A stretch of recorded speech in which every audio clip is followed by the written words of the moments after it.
Hi friends. ఆదివారం పొద్దున 9:30 అవుతుంది టైము. అందరం కలిసి గోదావరి నది దగ్గరికి వచ్చినాము. ఒకప్పుడు నేను చిన్నగా ఉన్నప్పుడు ఏంటంటే ఈ గోదావరి నది స్నానానికి అయితే అందరు కాలినడకన వెళ్ళేవారు. అది కూడా చెప్పులు లేకుండా, ఖచ్చితంగా చెప్పులు లేకుండానే వెళ్ళాలి, అంత పవిత్రంగా ఉండేది. అయితే ఇప్పుడు మారుతున్న కాలాన్ని బట్టి చాలా మంది చెప్పులు వేసుకొని వెళ్తున్నారు. ప్రజెంట్ ఇప్పుడైతే మేము ట్రాక్టర్లో కానీ ఓన్ వెహికల్స్ లో, బైక్ లో అట్లా వెళ్తున్నాము. ఒకప్పుడైతే మేము చిన్నగా ఉన్నప్పుడు అయితే ఖచ్చితంగా అందరూ చెప్పులు ఇప్పి మరి గోదావరి నది వరకు నడుచుకుంటూ వెళ్ళాలి. అది చిన్నోళ్ళైనా, పెద్దోళ్ళైనా, ముసలోళ్ళైనా, పడసోళ్ళైనా ఎవరైనా నడుచుకుంటూనే వెళ్ళేది. అలా నడుచుకుంటూ స్వామివారికి సంబంధించిన వస్తువులన్నీ తీసుకెళ్లి, వస్త్రాలు అవి కూడా తీసుకెళ్లి అక్కడ శుభ్రం చేసి, పాలతోని గోదావరి నీళ్ళతోని శుభ్రం చేసి మేము గోదావరి నది స్నానం చేసి వాటిని మళ్ళీ గుడి దగ్గరికి తీసుకొచ్చేది. ఇక్కడ ఈ గోదావరి నది స్నానం చేసి వస్త్రాలు శుభ్రం చేసేటప్పుడే శివసత్తులు అంటారు, అంటే జస్ట్ లైక్ ఆచారవంతులు అంటారు మేము.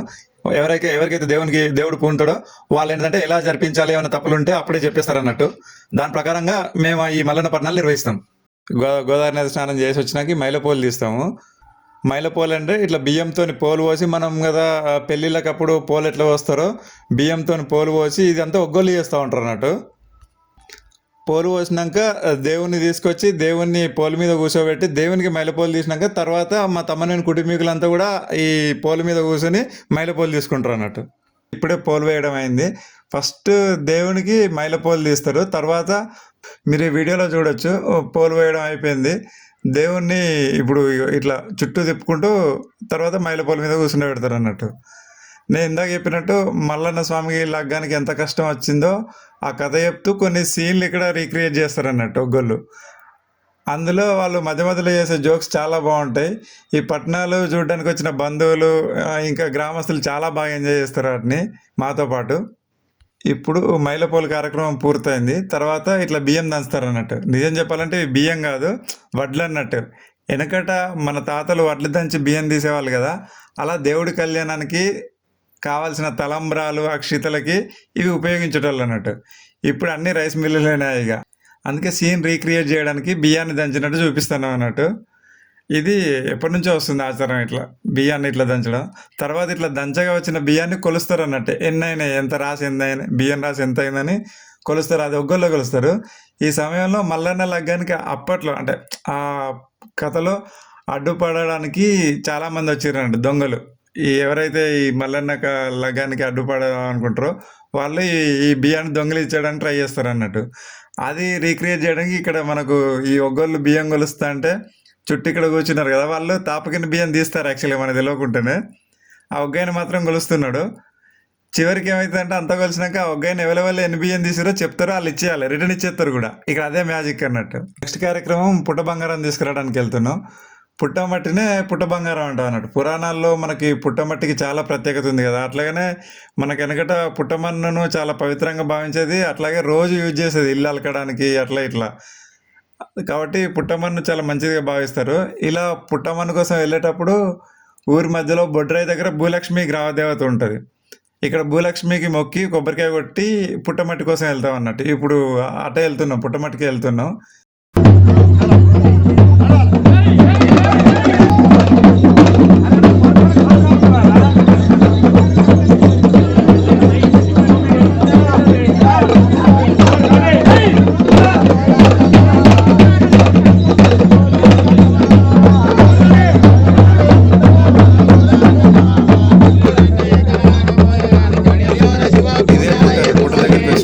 ప్రతి కార్యక్రమంలో ఏంటంటే ఈ ఆచారవంతులు అంటే దేవుడు ఆవహించి ఇట్లా రంగం చెప్పినట్టు చెప్తారు కదా మనకి, వాళ్ళు ఎప్పటికప్పటికి దేవుడు ఆవహిస్తూ ఉంటుంది, ఎలా చేయాలో ఏం చేయాలో చెప్తూ ఉంటారు అన్నట్టు. ఇంత రాత్రి మనం పుట్టమట్టికి వచ్చిన ఇప్పటి వరకు అయితే అంటే నా చిన్నప్పటి నుంచి ఇప్పటి వరకు దేవుడి దయ వల్ల ఎలాంటి ఇబ్బంది జరగలేదు మాకు. ప్రతిసారి చాలా మంచిగా జరిగింది. ఇంకో విషయం ఏంటంటే మేము మల్లన్న దేవుని చాలా పవిత్రంగా భావిస్తాం. ఇట్లా దేవుడి కార్యక్రమాలు ఏం చేసినా ఆ టైంలో అంటే ఈ పట్టణాల టైంలో ప్రతి కార్యక్రమంలో చెప్పులు అస్సలు ధరించాం అన్నట్టు. నా చిన్నప్పటి నుంచి ఇప్పటి వరకు ఎప్పుడు ధరించలేదు. ఇప్పుడే పుట్టమని తీసుకొని గుడి దగ్గరికి పోతున్నాం. వెళ్ళేటప్పుడు ఏంటంటే కూరాడు కుండలు తీసుకొని పోతాం. ఎట్లా అంటే మనకు పెళ్ళిలో కదా కూరలు పడతారు కదా, అట్లా మల్లన్న కళ్యాణాన్ని కూడా కూరాడు కుండలు తీసుకొని పోతాం అన్నట్టు. ఇప్పుడు తీసుకెళ్ళిన పుట్టమన్నుతో దేవుడి గుడి నెలకి దేవునికి ఒక గద్దె కడతాం. ఇప్పుడు అదే చేస్తున్నారు మా వాళ్ళు, మేము ఏం చేస్తున్నాం, దేవుని గద్దె కట్టినాక బోనం వండుతారు. ఈ బోనాన్ని ఏంటంటే ఈ గుడి వీధి చివరిలో మధ్యాహ్నం అంటే ఈరోజు మధ్యాహ్నమే ఒక రావి చెట్టును పాతినాం అన్నట్టు గంగా స్నానం పోయి వచ్చినాక. ఇప్పుడు ఈ బోనాన్ని ఆ రాగి చెట్టుకి సమర్పిస్తాం అన్నట్టు. అంటే ఇంతటితో ఈ రోజు కార్యక్రమాలు పూర్తయితే మళ్ళీ రేపు కలుస్తాం. యాక్చువల్గా మనకి రావి చెట్టు కూడా చాలా పవిత్రత ఉంది కదా, మేము ఇది కూడా మా ఆచారం అన్నట్టు, రావి చెట్టును పాతి ఆ రావి చెట్టుకి రాగి భోజనం సమర్పించడం. సోమవారం పొద్దున అందరు రాగానే ఎవ్వరి పనులు వాళ్ళు స్టార్ట్ చేస్తారు. ఇక ఇక్కడ మనం వీడియోలో చూడొచ్చు, అందరు వచ్చారు ఇప్పుడే. దేవుడి పీట మరియు ఆ కుండలు, ఆ కూరాటి కుండలు, అవి బోనం వండే కుండలు అన్నింటికీ డెకరేట్ చేస్తున్నారు అందరూ. అలాగే ఒక పక్క మనకేమవుతుందో వచ్చిన వాళ్ళకి టిఫిన్స్ రెడీ అవుతున్నాయి, వంట స్టార్ట్ చేసారు. ఎవరి సెక్షన్ వాళ్ళే ఉండన్నట్టు, నువ్వు ఇజ్జే అజ్జే అని చెప్పడానికి ఎవరు ఉండరు. ఎవరికి తోచిన పని, ఎవరికి వచ్చిన పని వాళ్ళు చేస్తూనే ఉంటారు. ఈ వంటలు ఎందుకంటే ఇక్కడ వచ్చిన ఈ 3 రోజులు ఇక్కడే భోజనాలు చేస్తారు. ఎందుకంటే అందరు దేవుని గుడి దగ్గరనే ఉంటారు, మళ్ళీ ఇంటికాడ వెళ్ళి వంట చేసుకొని పిల్లలకి వాళ్ళకి ఇంట్లో పెట్టాలంటే ఇబ్బంది అవుతుంది. ఈ వంట కార్యక్రమాలు వంట ఇక్కడే అరేంజ్ చేస్తాం అన్నట్టు. మరోపక్క మనం చూసుకోవచ్చు, ఇక్కడ పట్నం దగ్గర అంటే పట్నం వేసే ప్లేస్లో పూలదండలతో మండపం అలంకరణ చేస్తారు. మా ఈ తమ్మనవేని వారి మల్లన్న పట్టణాలు చూడడానికి బంధువులు, మిత్రులు, గ్రామస్తులతో పాటు ఇక్కడ స్థానికంగా ఉన్నటువంటి రాజకీయ నాయకులు కూడా వస్తారు.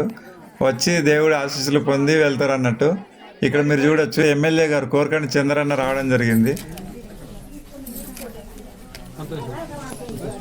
యాదవ కుల బాంధవులందరూ కూడా ఘనంగా ఈ యొక్క పట్నాల పండుగను ఘనంగా వేసుకుంటున్న సందర్భంగా అందరికి కూడా కొమరేలి మల్లన్న దీవెనలు సంపూర్ణంగా మీకు అందరికీ ఉండాలని, మీరు సుఖ సంతోషాలతోని ఆయుర ఆరోగ్యాలతోని అష్టైశ్వర్యాలతో ఉండే విధంగా ఆ కొమరేలి మల్లన్న అయ్యప్ప స్వామి మిమ్మల్ని అందరినీ కూడా దీవించాలని మనస్ఫూర్తి.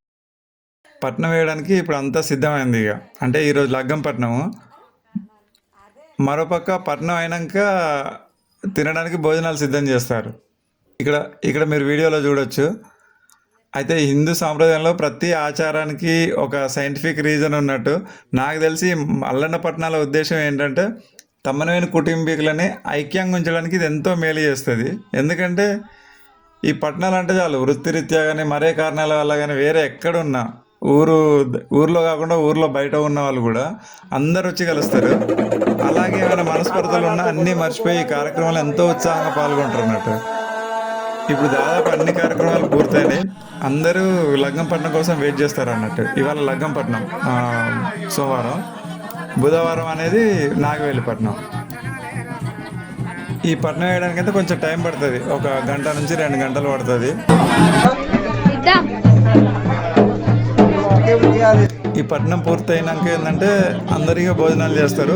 యాక్చువల్లీ ఈ పట్నం వేసేటప్పుడు ఏమేమి కార్యక్రమాలు చేస్తారు అనేది ఈ వీడియోలోనే ముందు చెప్తాను. ఎందుకంటే నాగవేలిపట్నం రోజు ఇప్పుడు చేసిన కార్యక్రమాలు అన్నీ రిపీట్ అవుతాయి, కాకపోతే నాగవేలిపట్నంలో కొన్ని ఎక్స్ట్రా ఉంటాయి. కాబట్టి అప్పుడిప్పుడు మనకు వీడియో లెంత్ అవుతుంది కాబట్టి అప్పుడే చెప్తాను. మీరైతే వీడియోని స్కిప్ చేయకుండా చూస్తూనే ఉండండి.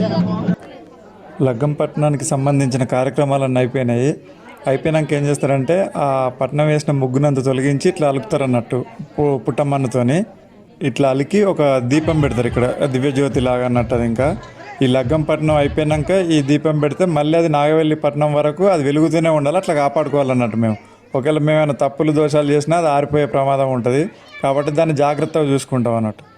ఇట్లా గాలి వల్ల ఆరిపోకుండా పైన గంప పెట్టినాము. ప్లస్ మళ్ళీ దానికి ఎప్పటికప్పుడు నూనె పోస్తూ ఉండాలంట ఎవరొకరు చూసుకుంటూ. ఇంతటితో ఈ సోమవారం రోజు కార్యక్రమాలన్నీ పూర్తయినాయి. ఇప్పుడు అందరం కలిసి లంచ్ చేస్తాము. లంచ్ చేసినాక ఎవరి ఇంటికి వాళ్ళు వెళ్ళిపోతారు. మంగళవారం కూడా చెప్పుకోదగ్గ కార్యక్రమాలు ఏమి ఉండవు. ఒకప్పుడంటే వెనకట మేము కథ చెప్పించేది, ఒగ్గు కథ చెప్పించేది మా నానమ్మల అమ్మమ్మలు ఉన్నప్పుడు. ఇప్పుడు ఇక కథలు వినే పొజిషన్లు ఎవరు లేరు, ఎవరికి ఇంట్రెస్ట్ లేదు కాబట్టి ఆ కథల ప్రోగ్రామ్ అనేది క్యాన్సిల్ అయిపోయింది. సో మంగళవారం అనేది ఏం కార్యక్రమాలు ఉన్నాయి. మళ్ళీ బుధవారం పొద్దున స్టార్ట్ అవుతాయి, ఇక నాగవెల్లి లగ్గం ఉంటాయి కాబట్టి అప్పుడు.